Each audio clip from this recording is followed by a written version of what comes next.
Alrighty, well, we got a nice shiny head here. He said it cleaned up really nice, and it looks like it cleaned up really nice.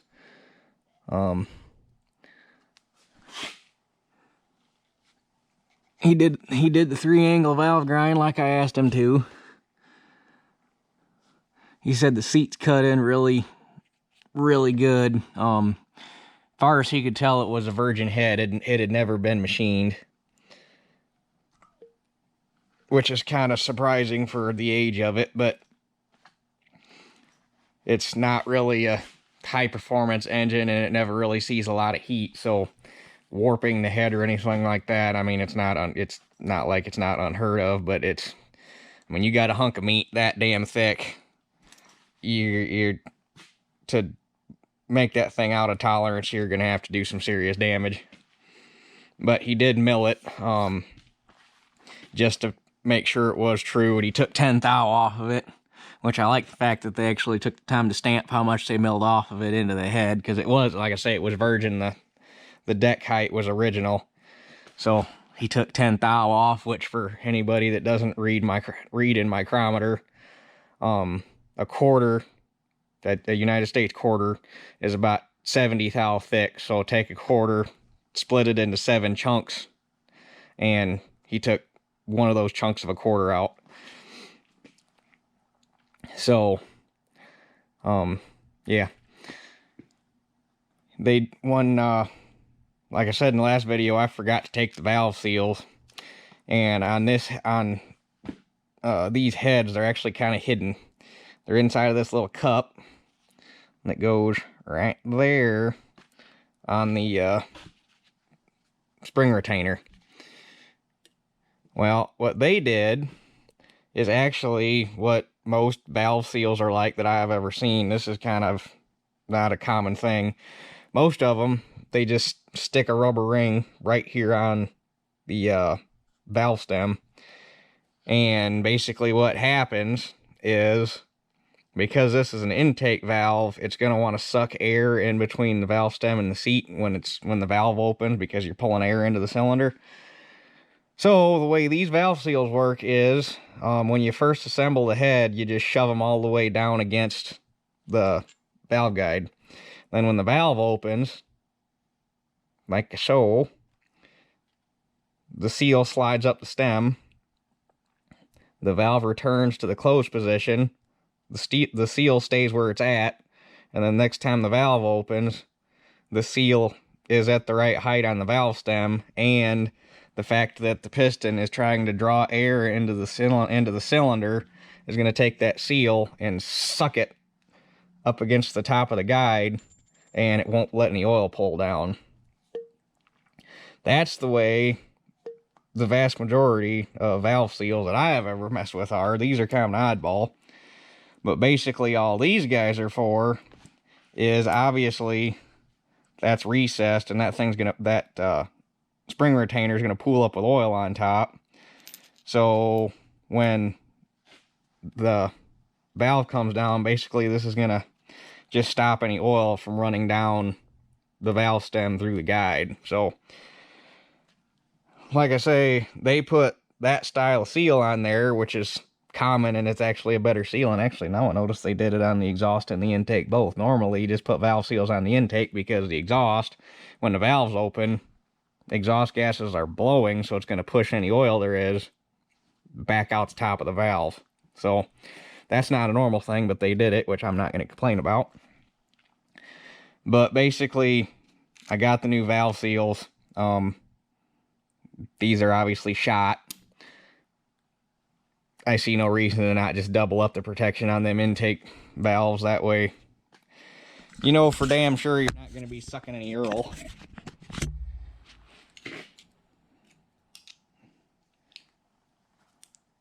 They did a really nice job of cleaning this thing up. I was actually surprised to see them bead blasted. A lot of shops just hot tank them and leave whatever doesn't come off in the hot tank.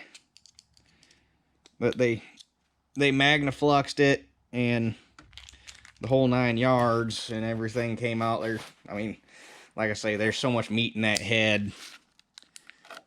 you're gonna have to work to crack it or anything stupid. So the gas heads are not prone to cracking. The diesel heads are known to crack, but the way the diesel heads crack on these things isn't, as weird as it sounds, is not really detrimental to the operation of the head, depending on how they crack. That's in a normal situation, like that, they do crack and become detrimental to the head. It's still a thing, but 90% of the time, if a diesel head on one of these cracks, you don't mess with it. And I can't even remember. I haven't been around them enough to know exactly where the diesel heads crack. I think they crack in between the guides, maybe, or something weird. But we can get into that one of these days when I get into a diesel head. I need to get our Super 77 going. That's on the someday list. Okay, it seems like this design on these guides is going to make it kind of fun to put back together. We're going to see here.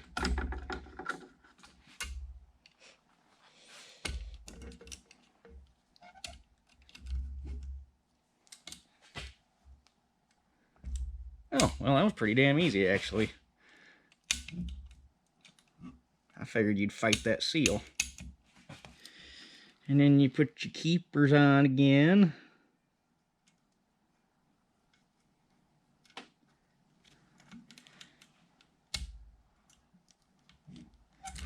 And voila. So, and then normally, just to make sure everything's seated right, you take yourself a plastic hammer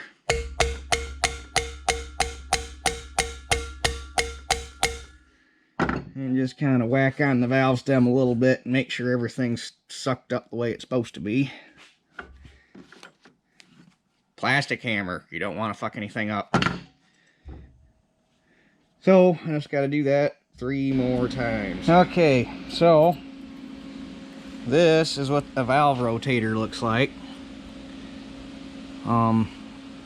This is the top of the keeper, and it's got these 5 ramped slots in it, and there's a spring and a ball bearing in every one of them slots. And the ball bearing static position is at the shallow end of the slot, and the slot gets deeper as you rotate that way. And basically what you got is a Belleville washer, which I don't know how well it's going to show up on video, but it's a conical washer. It's higher, like if you look at it like that, and it ain't going to show up worth a shit. If you lay it flat, it's high in the center. And that Belleville washer goes on there like so. And when obviously the valve spring, you're looking at it upside down, the valve spring would be up here. And when the valve opens, it pushes down, well, it'd be pushing up when it's assembled, but it pushes on this washer, and that washer pushes down on them ball bearings and forces them to rotate. It makes that washer rotate, which in operation, the keepers keep the valve spring retainer fastened to the valve by friction. So what would actually happen is, rather than the washer rotating, it would force the valves, it would force the spring retainer to rotate, which would in turn rotate the entire valve. And then when the valve starts to retract, the system goes slack. The washer will just return straight down. The balls and springs will reset in the slots, and it just keeps doing that. It just keeps rotating the valve. And if you'll remember in the last video, I talked about how I thought these things were messed up. Well, after doing some research, they're not. As long as all the parts are in there, nothing's broke, they work. So sometimes they're a little tighter than others, or some are a little tighter than others, but everything in this looks fine. So basically you just reassemble it with the washer conical side down, and when you're looking at it like this, and then the retainer washer, and then that snap ring goes on there and holds it all together. So basically, I just wanted to pull that apart so you can see what a valve rotator looks like. And basically, all that's for is to keep the exhaust valve from getting carboned up. It keeps rotating it, and it keeps everything knocked off the valve. So it's to protect the valve and the valve seat. But anyway, put that back together, put that back on the valve, and I think we're ready to set the head back on. All right, well, there's the head gasket. I got it copper coated. We use, where'd the damn can go? I just threw it in there. Seriously. Right there. We use K&W copper coat. That's good shit. I don't know what the hold strength on it is, but I'm pretty sure that when that shit, if you torque the head down good once, let that stuff dry, take the head bolts out, I'm pretty sure you could run the engine without head bolts in it. That's how tight that stuff bites. When we did, years ago, when we did my 1955 the first time, we used this stuff on the head gasket, and it took 2 pry bars and a 10-ton porta power to get the head back off the block. And we destroyed the gasket. It came apart in 3 layers. It delaminated the head gasket when we took it apart. That's how good that shit bites. Sucks cleaning the block back up, though. But anyway, I initially didn't think this gasket had fire rings in it, which I thought was odd. That's false. It does have fire rings in it, but you can only see them on the bottom side. So it is fire ringed, and it does have some sealing rings in some of the ports. And it's actually not a completely fiber gasket. There is a steel liner in there. So it's not as weird of a head gasket as I thought. Guess I should have took it out of the bag first. But anyway, the other thing, the gas Fleetline 66s, Blue took me for a loop, but they don't use any dowel pins to align the head to the block. They just rely on head bolts. Normally, like, you'll see when you take a head off, they'll have like a dowel pin in this corner and a dowel pin in this corner, and that's what aligns the head, and the bolts just clamp it down. Not the case on these. Don't know why they thought that, but in order to keep everything aligned while I'm putting the head on and not have to fight the gasket trying to move around and smearing the sealer and everything, we had some dowel rod already pre-cut down in the barn, which worked out pretty handy. And they're tall enough that once the head's sitting on, I can spin them out and get them out of the way. So, I'm gonna double check my figures here to make sure I don't have anything else to do, but I think the time has come to mate this thing back together.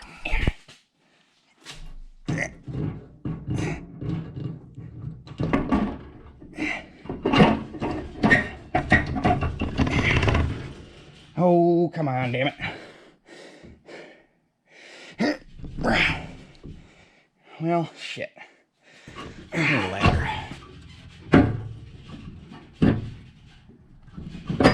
There we go. Hell yeah. All right, got all the bolts in where they belong. Lifting stud goes here, and obviously the oil bolt goes there, and the rest of them, they're just bolts. And on the 310s, that oil bolt gets its own torque because it's a hollow bolt. On this one, everything just goes up to 100, which isn't really a whole lot of torque, so you ain't got to worry about stretching or twisting that one. But I'm going to do it in 3 steps, take it up to 50, 75, 100. You want to step it up. You don't just want to run everything. That way you pull the head down even. And you go in the torque pattern, the book lists, and what I like to do is take a marker and mark every head bolt in the order they go, so you ain't got to keep looking at the chart. So 1, 2, 3, 4, 5, 6, 7, 8, 9, 10, 11.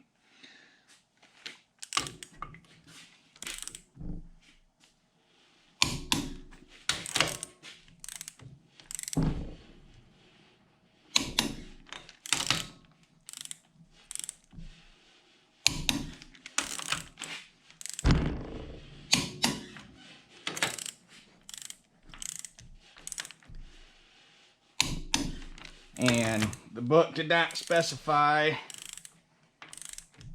what they wanted to use, or if the bolt torques were dry or anything. So basically, like the 310 book, 7, 8, specifically says run it up to such and such foot-pounds oiled. So basically, I just put some 30 weight motor oil on the threads just to give it a little bit of lubrication. Because you don't want to use anti-seize or anything like that, because anti-seize seems like you gotta... That reduces the coefficient of friction by so much, it seems like you have to cut your torque by 60%. Seems like for anti-seize, you have to cut your torque by 60% to get the actual torque you want, because that's how much it reduces the coefficient of friction in the threads. So, you don't anti-seize head bolts. At the very least, or at the most, you want to use some motor oil, or unless the manual specifically says use such and such a thread lubricant. 8, 9, 10,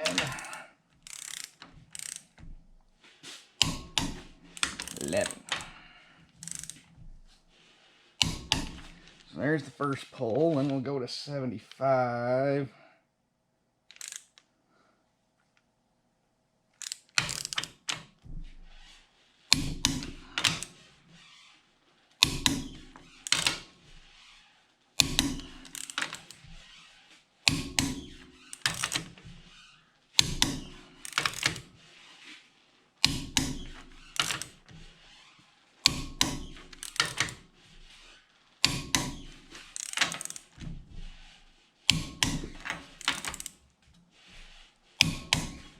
And 100. It actually says 92 to 100, but you don't go to the low end, you go to the top end.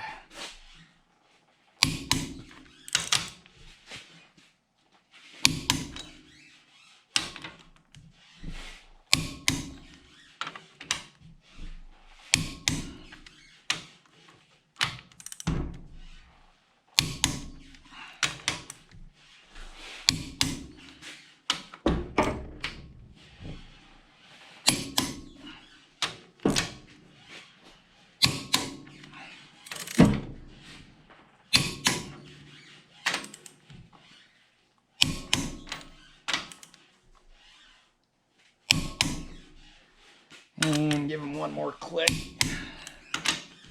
just to make sure.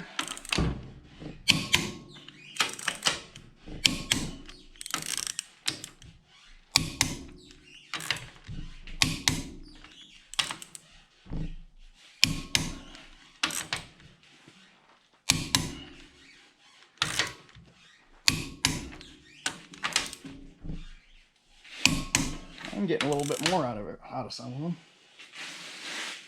Quite a bit more out of that one. Okay, so there's that. Now, if you're ever putting a head on something and you don't have a manual handy to know what order to torque the bolts in, and you don't have a way to quickly find out, you always start in the center of the head and crisscross your way out. Obviously, this one isn't 100% perfect crisscross because this side's got one more bolt. Don't know, it's kind of weird that they have one extra bolt there and not an extra bolt here, but I'm sure they have their reason. So basically, the reason that you start in the middle as opposed to on one side and work one way, however it works, is you draw the middle down first, and the theory is you will, despite the fact that this casting is so heavy, there is the potential to flex it. So basically what you want to do is draw it down in the middle first, and you will flatten the head out as you start to this, as you move out, is the theory. So that's why you always do it that way. So when in doubt, start in the middle, work your way out from both sides, even, and step up your torque. Don't go all the way to the high. Don't go all the way to high torque the first time around. So what we're gonna do now is I got to put the studs in, reassemble the rocker arm, or put studs in, drop the push rods in, reassemble the rocker arms, and make my oil line. What else?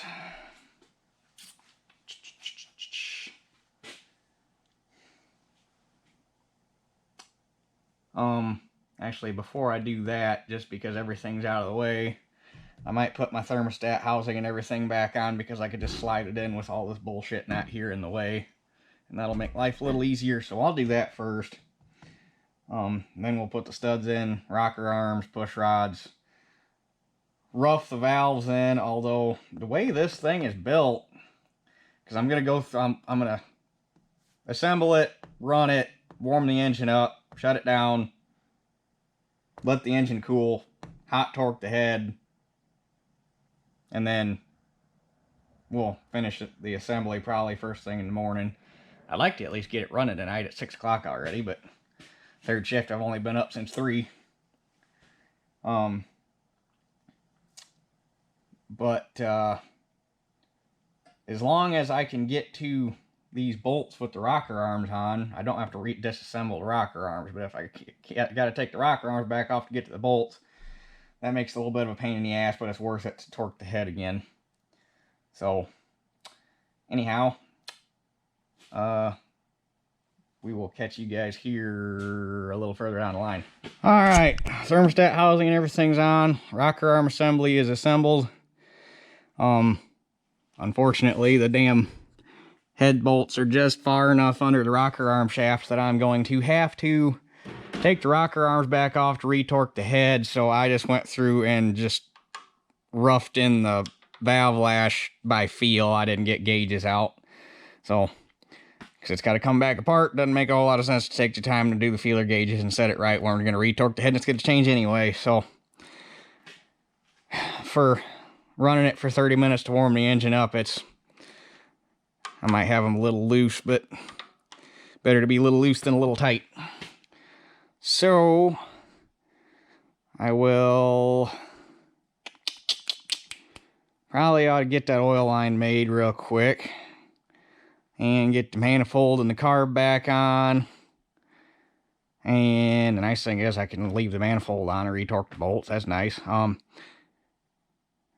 So, yeah, get the manifold on, get that oil line made, slap the carb on, get it hooked back up, get the air cleaner back on, and I'll be damned if she shouldn't be ready to start.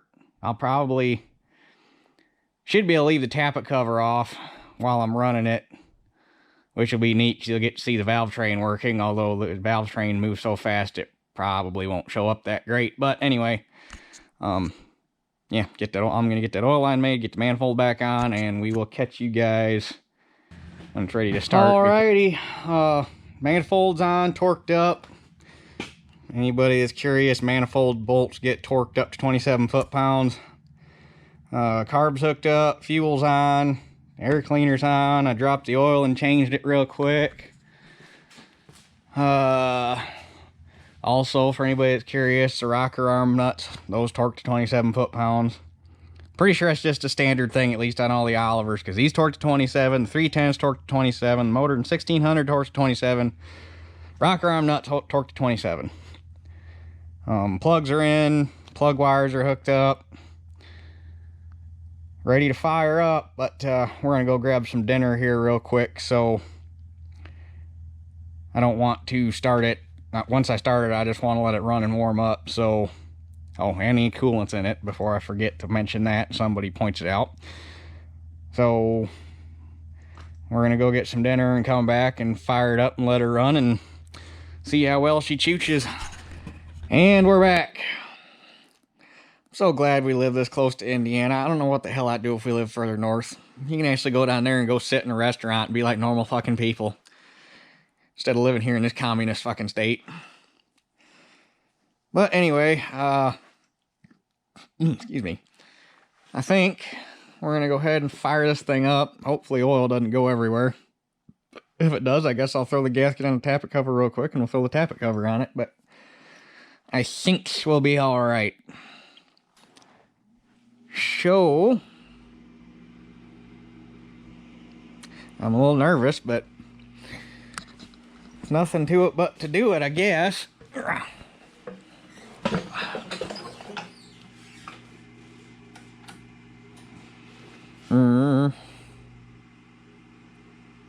Think everything's good. I'm scared. Oh, I forgot the carb's gonna be empty.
Adjust the timing a little bit.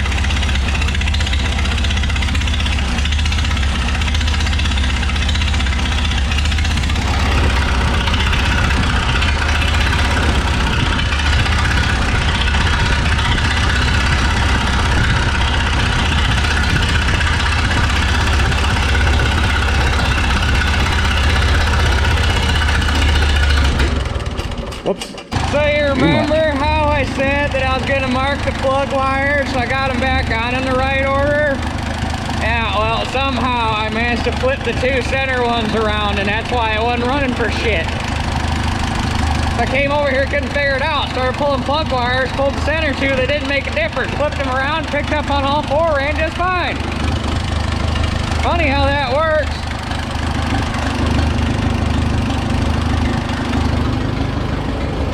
God dang, she sounds good. Like, before it had a pop in the exhaust, it doesn't have that anymore. Turn the heat off and open the door up.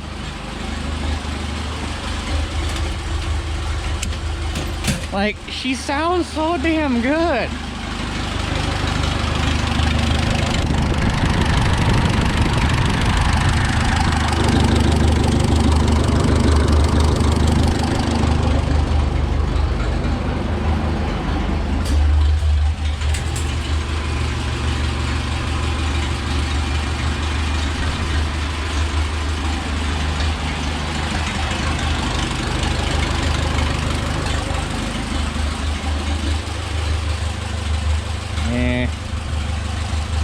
Guess that's gonna stay open.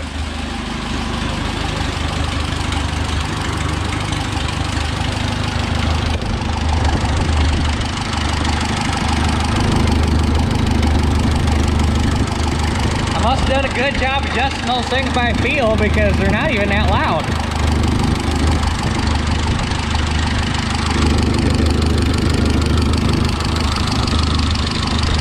It's cool watching a valve train run. So simple yet so complicated.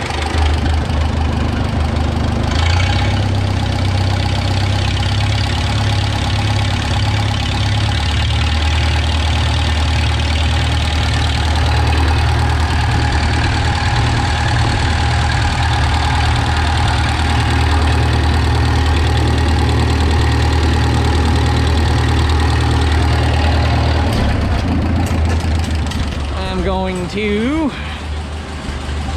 just so I don't get oil running everywhere.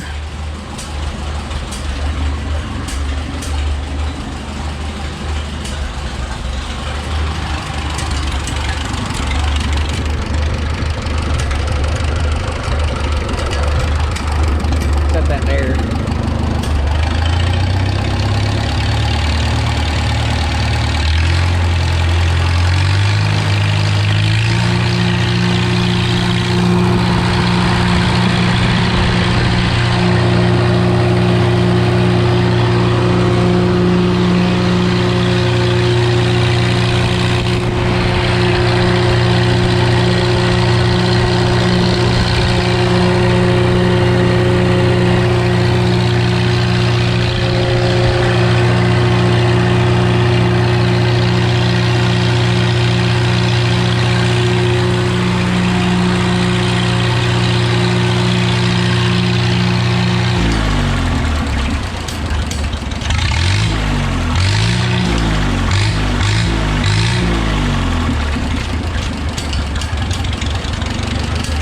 See, and before it was getting to the point where if you idle it down fast, the exhaust would pop real bad. Now I kind of quit doing that too.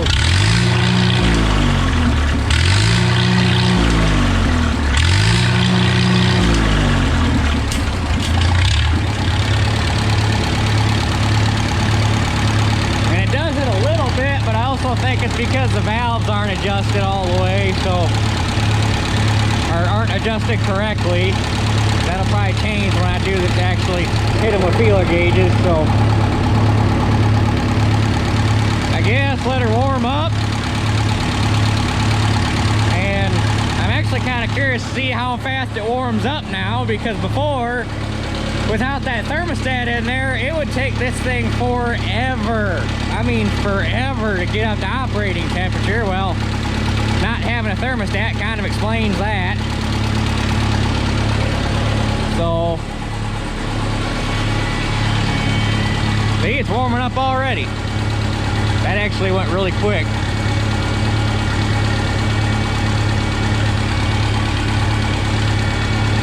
I guess as long as it doesn't get hot, we should be good.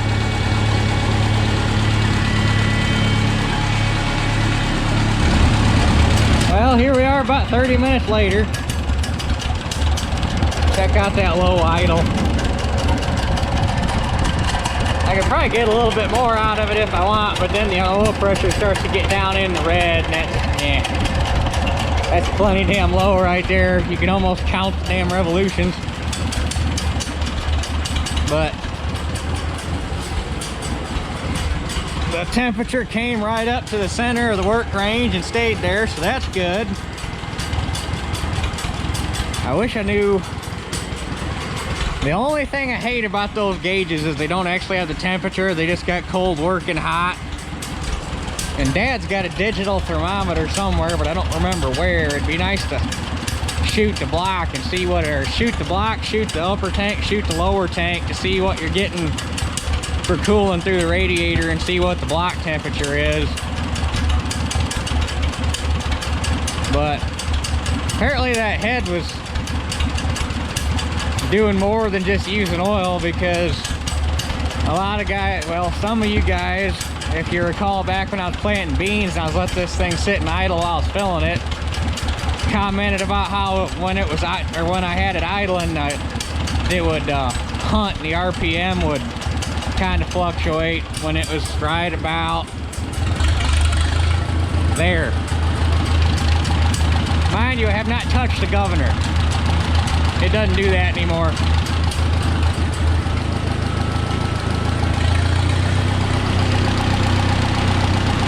Just smooth as could be. It still boggles my mind how some guy back in the late 40s, early 50s could have a tractor that sounded like this, just smooth as silk, just nice sound to it. Why you would walk right past a tractor like this and buy a damn 2-cylinder John Deere? Who the hell would want to listen to that in the field all day long?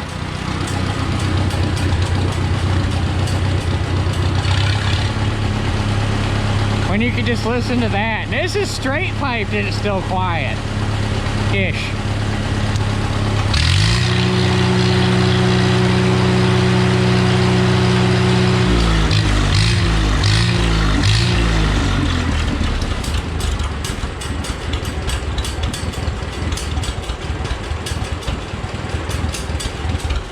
The RPM's so low the generator doesn't know what it wants to do. Charge, not charge. Charge, not charge. Charge.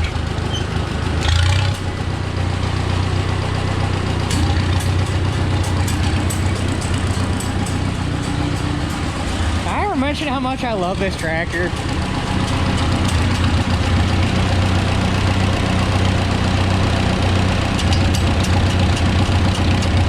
But I think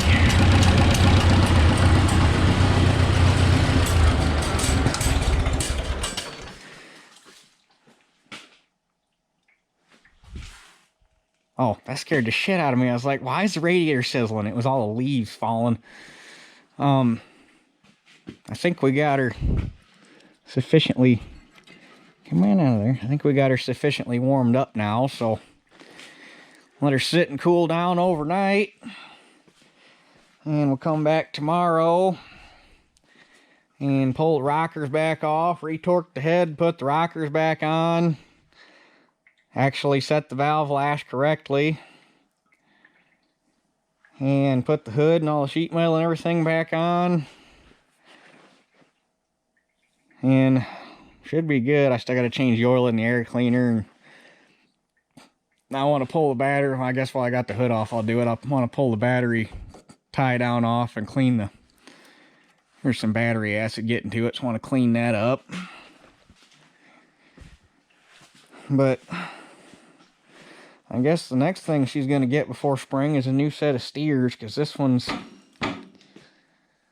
not looking so good anymore. But that shouldn't be too bad. They're not that big of a tire. So I guess we'll catch you guys in the morning. So here we are the next morning, and she's back down to ambient temperature.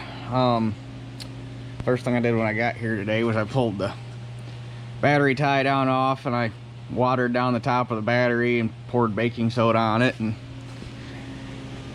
I got the tie down over here in a tray with some water and baking soda soaking to get the battery acid off it. So that'll be nice and clean now. And I got the, obviously I got the rocker arms back off so we can run through the torque on the head bolts again and see if we get another click.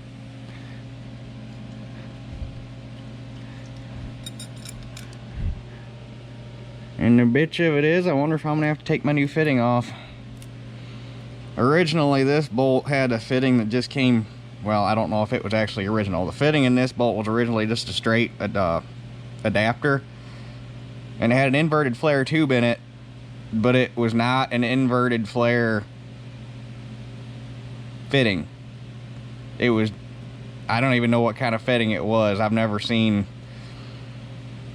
there was no like flare inside of it. It was just a fitting. It just had the threads, and then it necked down, and then there was literally nothing for a inverted flare to seal against. So I don't know what kind of fitting it was, but I got rid of it and put that 90 in there, because that's what the newer engines use, and it makes the bend a lot nicer. So anyway, hopefully I don't got to spin that out. There might be enough wiggle room on the socket. But I got my torque wrench over here.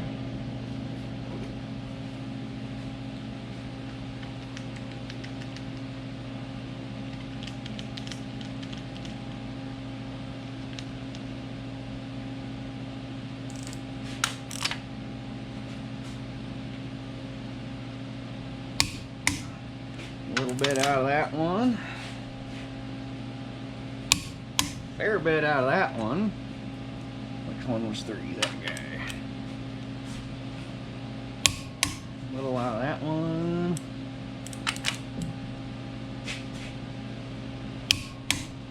I'm getting a lot out of these actually. Fair bit more than I thought. This is why you run it and cool it down and let it go, or go back and retorque it. 6.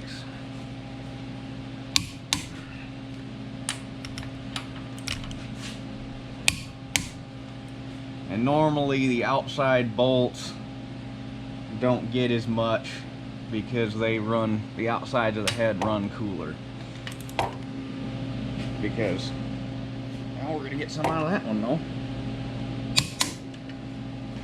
8, 9.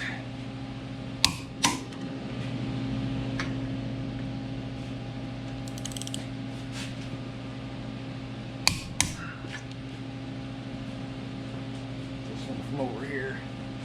I mean, normally you get a little bit, but I'm getting like 1/8 of a turn out of these. That's kind of impressive. That gasket crushed a lot.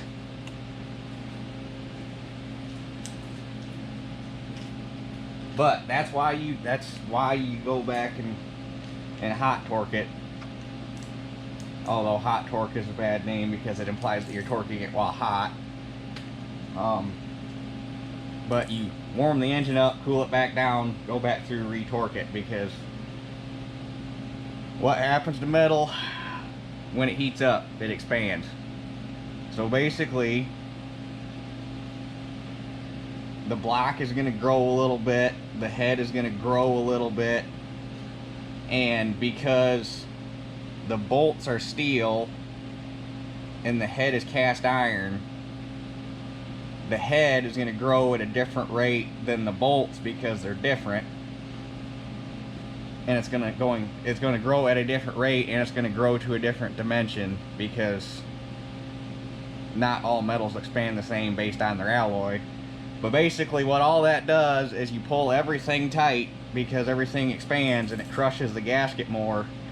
So you need to go back through, and once it cools down and everything contracts, retorque everything, and that pulls everything back up, because once that gasket's crushed, it's not going to come back. Which is why you get more turns out of the bolts. It's just a good practice to get into. So that's that.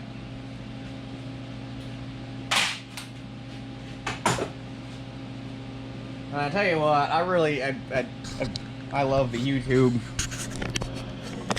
If you want to bring all the experts out, you post a video of plowing, you post a video running a chainsaw, or you post a video doing engine work. Those three things will bring the experts out of the woodwork. Obviously last night, while I was working on this thing, I had part 2 of this uploading. And this morning, I wake up to a comment from a guy that says, you don't have to do ridge reaming for repairs. It is only done to remove the pistons from the sleeves. Where the fuck do people get this information from? Yes, if you're gonna pull the pistons out of the sleeves, you obviously need to get the ridges out, because the rings are not gonna come past the ridges. He's part right, but you don't just leave the ridges there if they're there, because you can break pistons and you can break rings. Because basically what happens is, when you put a new set of pistons and rings in, the rings are a fairly snug fit. But over time, the rings and the ring grooves in the piston are going to wear ever so slightly, and the rings are going to get a little bit, not like super duper crazy loose in the piston, but they will start to get loose in the piston just because of the way the engine wears. So what happens is, the piston comes up to the top of that stroke, the ring kisses that ridge that it has naturally formed over time, because that's just the way the engine wears, and it will cause that ring to dip down ever so slightly. Not a lot, just a little bit. But imagine it doing that 2,500 times a minute. Well, this engine only runs 1,600 RPM governed, but on an engine that runs, like, I think by the time the 660 came out, I think they had this engine up to 2,250 or something like that. It was up over 2,000 RPM. But either way, so we'll just go 1,600 RPM, since that's what this engine runs. Imagine that piston coming up and kissing that ridge 1,600 times a minute. That makes that ring go dip, dip, dip, dip, dip, dip, dip 1,600 times a minute. What happens when you bend, like, take a piece of tin foil, nice and flexy, take a piece of tin foil, bend it 1,000 times, it's gonna break. Metal does not like to bend, so eventually over time, that ring, kissing that ring groove, going dip, dip, dip, dip, dip, dip, dip, you can either break the ring, or worse, as bad as breaking a ring sounds, because that ring is in there rolling inside the ring groove and the piston, it will actually chatter away metal on the skirt of the piston and break the ring groove out. So if you just got a little ridge,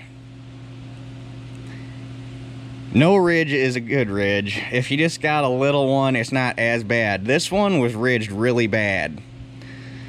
Now, granted, hopefully next year we'll do the bottom end in this and it'll be a completely fresh engine, but we were there. The ridges were bad. We got rid of them to eliminate that possibility. because it could run 10 hours, it could run 10,000 hours. You never know. But if you're there and you have the ability to remove the possibility of that particular breakdown, you remove the possibility of that particular breakdown. You don't just ridge ream something to pull the pistons out of it. There's a reason that it literally says right in the damn manual. If the sleeves are to be reused, remove the ridges with a ridge reamer. Which, like I said earlier in the video, ironically, the ridge reamer that it shows in the book is the same Amco ridge reamer we got, which I thought was kind of neat. But anyway, yeah. I don't get where people get this dumbass information from, but sometimes the comments you get when you're working on stuff on here just boggle your mind. So, anyway, enough of that rant.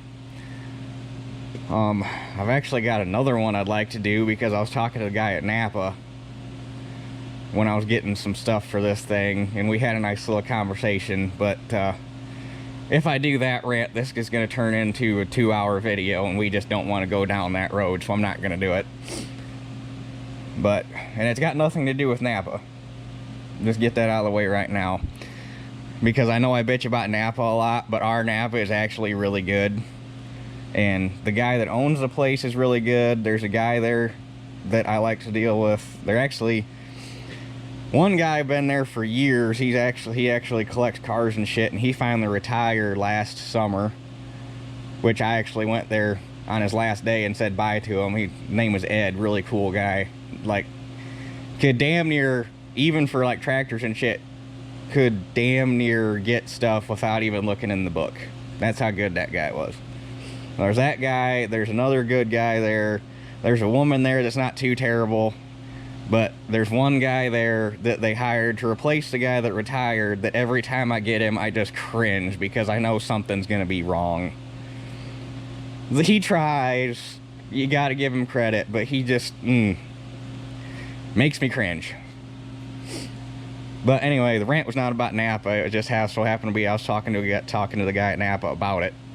But anyhow, I'm going to slap the rocker arms back on, torque them back down, get everything ready, and then we'll go through with feeler gauges and actually set the valves correctly this time. Alright, rocker arm assembly's torqued back down, oil line's back on, everything's good to go. And again, yesterday when I was running this, I just went through and rocked them and set them by feel. I didn't get the gauges out because I knew that when I torqued this thing, came back and retorqued the head bolts, there's a possibility I was going to get more crush out of the gasket, so it was going to screw your setting up anyway. So now we're actually going to go through and set it right. Intakes on this are 8 to 10 thousandths, so we're going to split the difference and go 9. And exhausts are 15 to 17 thousandths, so we're going to split the difference and go 16. And that is cold, not hot. So when you set your valves on this, you don't want the engine hot, because their valve lash setting compensates for everything expanding and getting tighter when the engine's up to temperature. And I tell you what, I hate setting valves because it always seems like you need about 10 sets of hands to get it done.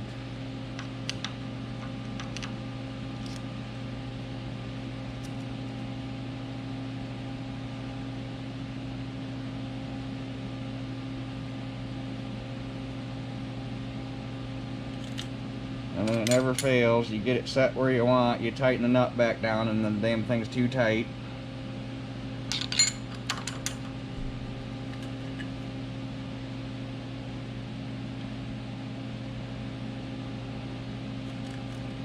That's actually a tad too loose.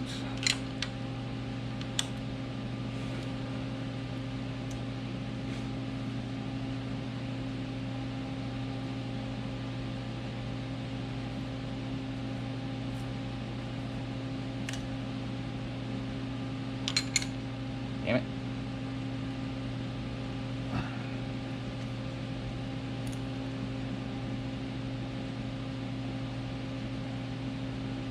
I can live with that. So then we roll the motor over and make sure that I'll go through. just to keep from having to flip the feeler gauges around on every valve, I go through read it or do the intakes, then come back, start and read or do the exhaust, so that you only need one gauge out at a time. So you roll the engine over and make sure your next valve's off the high cam.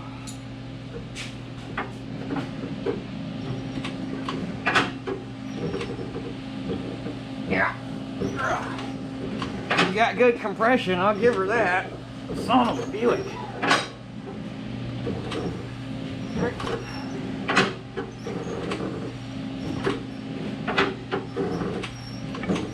Yeah. Wowzers. It did not roll over that hard before, so I think I had probably had some valves that weren't sealing 100% kosher.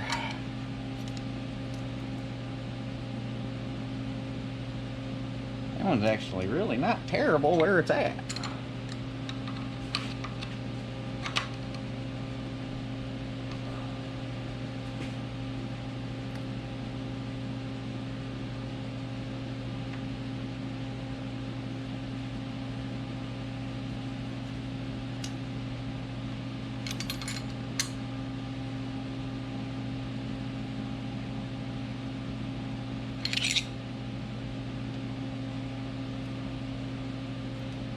Not bad, but you get the idea. So you gotta run through the exhaust, run through the intakes, run through the exhausts, and put the rocker cover back on. I cannot get over how much better that thing idles now.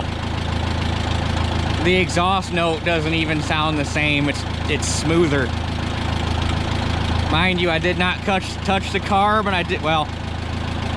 I adjusted the jets a little bit because it was running a little rich, so I made a couple carb adjustments, but I physically did not have the carburetor part. I didn't touch the governor, and I did not touch the timing. Just doing the head did that.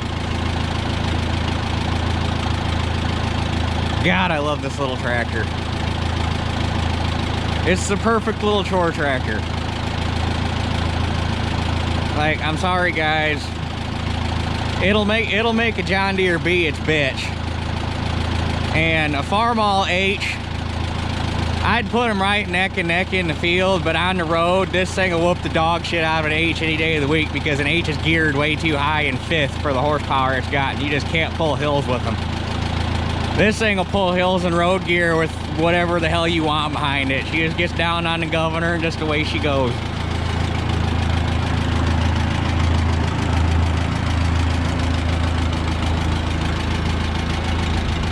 I wish what I'd have done, if I'd have known,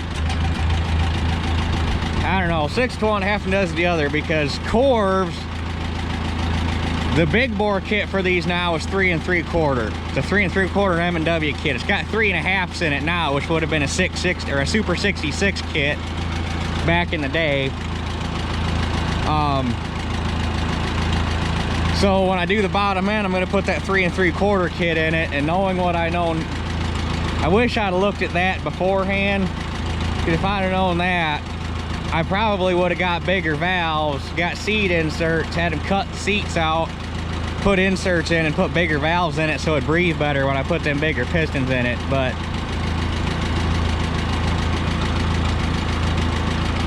it's 30. Last time we had it on a dyno was in 08 when we had it down in the Oliver Show in Lafayette, and it made 35.5 horse then. She's probably lost a little bit, because that's been what, 12 years ago now, 14 years ago now. Holy shit. But I want to get it over to Morley's and get it on a dyno this summer, so that we can have a before reading, and then I want to dyno it again after we put the big bore kit, the big bore kit in it, because I bet it makes 40 with them 3 3/4 in it. And I bet if I'd have put bigger valves in it, I could get 45 out of it. And the other thing, I want to do some research and see if a 550 660 governor will fit in this, or at least the flyweight. And when I do the bottom end, I want to put a 550 660 governor in it to get the RPM up, to get more out of it too. Just because why not? Well, I'm up in the fence. Do I just stick with the big bore kit and just leave it stock RPM? Because I don't want to hurt it. Or do I put the bigger gun, or do I put the...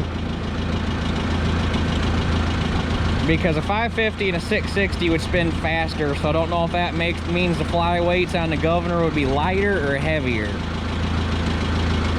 But either way, do you put the bigger governor in it, or the higher RPM governor in it?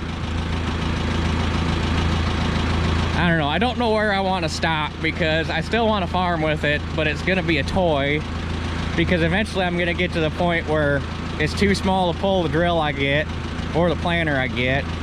It's going to be too small. I'm actually getting a different sprayer this spring. I've already got it technically bought, but I haven't paid for it. It's not, how big is that tank? 500 gallon?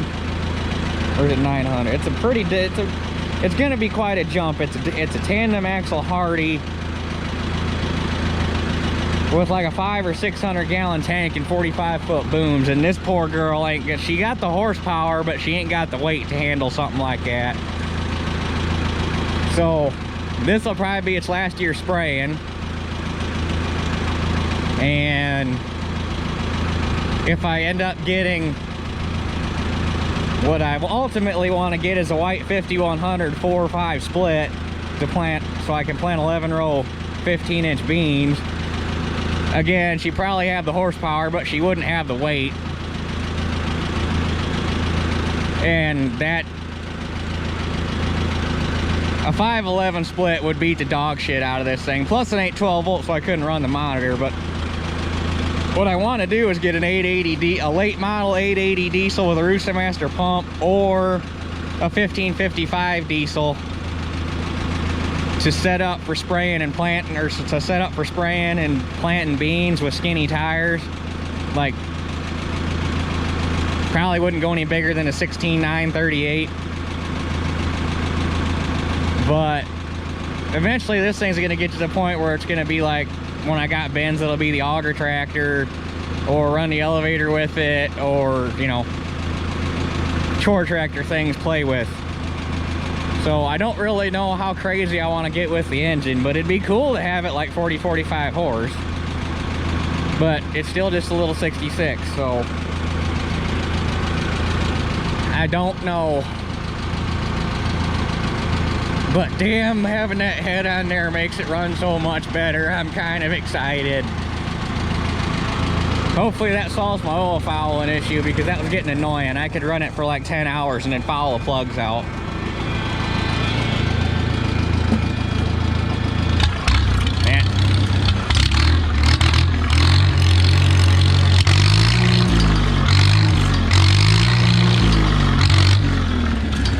I think she's still a little cold.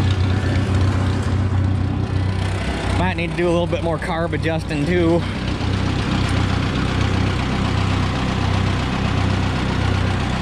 But anyway, I think this video's gotten long enough, and we've pretty much wrapped everything up. So I guess I'm gonna go jump the damn 1 ton to get it out of the barn so I can put this thing back in her hole. And I think Monday I might call and order me a new set of front tires so we can get that taken care of. And probably gonna be looking at a set of rears here sometime soon. But anyway, I guess that's it for this one. We'll catch you guys on the next one.